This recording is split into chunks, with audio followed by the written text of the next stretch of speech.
Shalom, shalom, brothers and sisters. Welcome to Jesus to Rock Ministries, where we preach Christ and Christ crucified. Here's your servant Lillian, and today we are going on with our series, The Believer, and we are looking to part 12. Be free from sin consciousness. Be free from sin consciousness. Please stay to the end of the video. Don't forget to like, comment, and share, and subscribe. And please, if you want to grow in your faith, smash that notification button so we'll never miss a thing that we post. Let's get into it. Be free from sin consciousness. Hebrews chapter 9 verse 14 says, "How much more shall the blood of Christ, who through the eternal Spirit offered himself without spot to God, purge your conscience from dead works to serve the living God?" The word conscience in the verse is translated as innermost being in the English Standard Version. In other words, it refers to your spirit. And Hebrews chapter 13 verse 18 says, "Pray for us, for we trust we have a good conscience, in all things willing to live honestly." Our conscience lets us know within ourselves what is right or wrong. It makes us to know God's will and govern our lives. It works through the process of thought of what is good or bad. 1 John chapter 3 verse 19 to 20 says, "And hereby we know that we are of the truth, and shall assure our hearts before him. For if our heart condemns us, God is greater than our heart, and knoweth all things." The question will be, why will your heart condemn you when the Spirit say no condemnation? Romans chapter 8 verse 1 says, There is therefore now no condemnation to them which are in Christ Jesus, who walk not after the flesh, but after the Spirit. So what is sin consciousness? Sin consciousness is knowing that you are saved, but still thinking that you need to repent for every single sin you commit. It is when you are always conscious of sin and feel you need to be forgiven. When you ask for forgiveness and you do not accept the forgiveness offered by God, that is when sin consciousness becomes a problem. When God forgives you, you must receive that forgiveness and then forgive yourself. If you don't, then you will not forget the sin you committed, and your mind will be on it. As a result, you will feel wrong and you won't have confidence with God. And when we don't feel right with God, our prayers are ineffective because we feel like we don't have a right to have our prayer answered, and we feel like we don't have the right standing before God. So sin consciousness robs us of our righteousness. Although God made us righteous, if we do not accept it, then we still feel wrong. So what do we do about it? What can we do about it?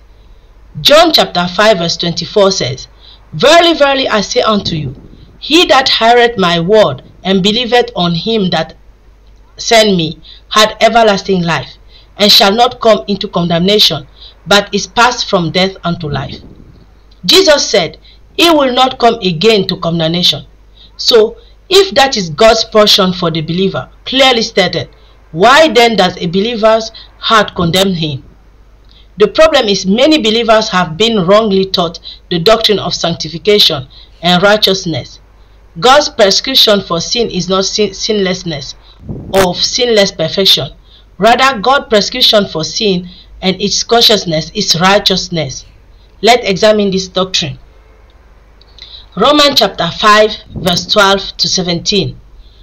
Romans chapter 5 verse 12 to 17.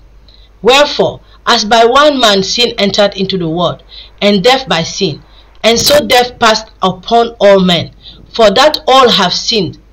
For until the law, sin was in the world, but sin is not imputed when there is no law.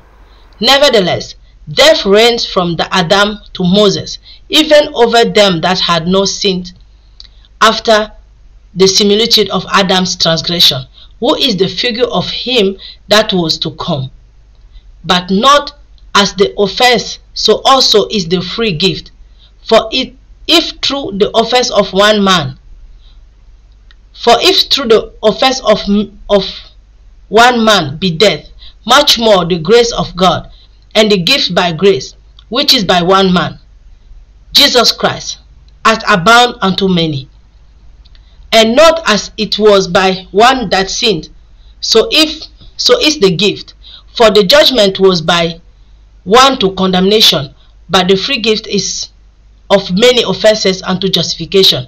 For if by one man's offense death reigned by one, much more they which receive abundance of grace and of the gift of righteousness shall reign in life by one, Jesus Christ. Notice in the book of Romans, Paul clearly expresses the failure of man's works to measure up with the standard of God's righteousness.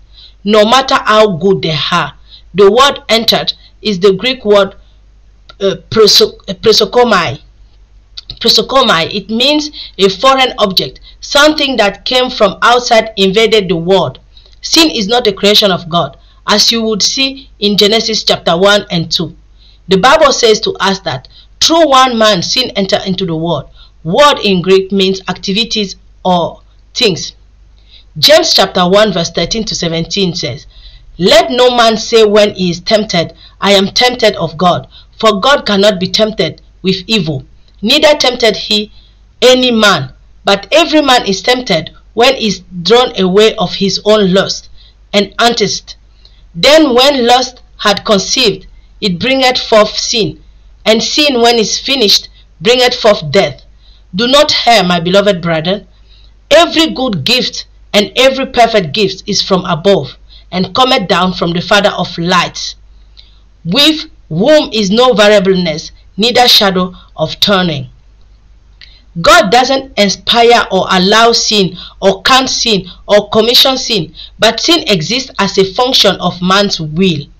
God gave man the freedom to choose from creation.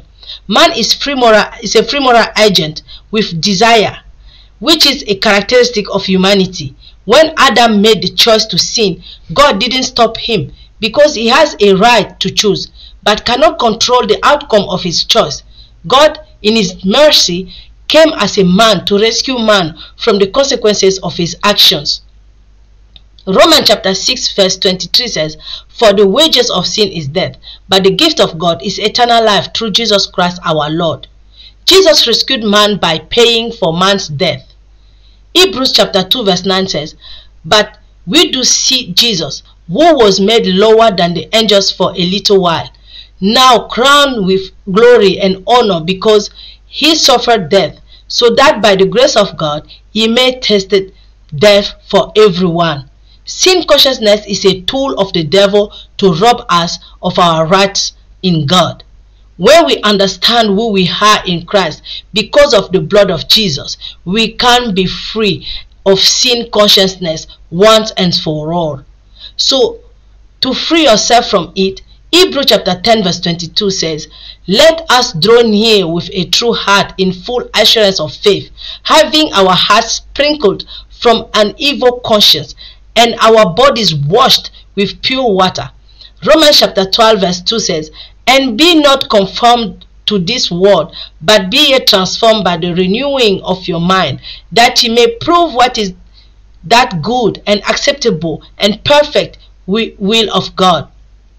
2 Corinthians chapter 5 verse 21 says, For he had made him to be sin for us, who knew no sin, that we may be made the righteousness of God in him. Why? Because Christ is our righteousness. 1 Corinthians chapter 1 verse 3 says, Grace be unto you, and peace from God our Father, and from the Lord Jesus Christ.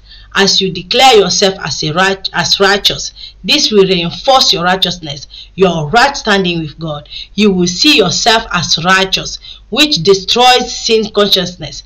You have a right to claim God's promises for your life. 2 Corinthians chapter 1 verse 20 said, For all the promises of God in him are yea, and in him amen, into the glory of God. By us, brothers and sisters, we are right. We have the right standing before God. So please remove sin consciousness from your mind and walk in faith. Walk in that assurance that you are free from sin, and sin cannot do anything to you. in Jesus' name. Don't forget, I call you blessed. And don't forget, the word of God is our final authority. This is your servant Lillian. Shalom.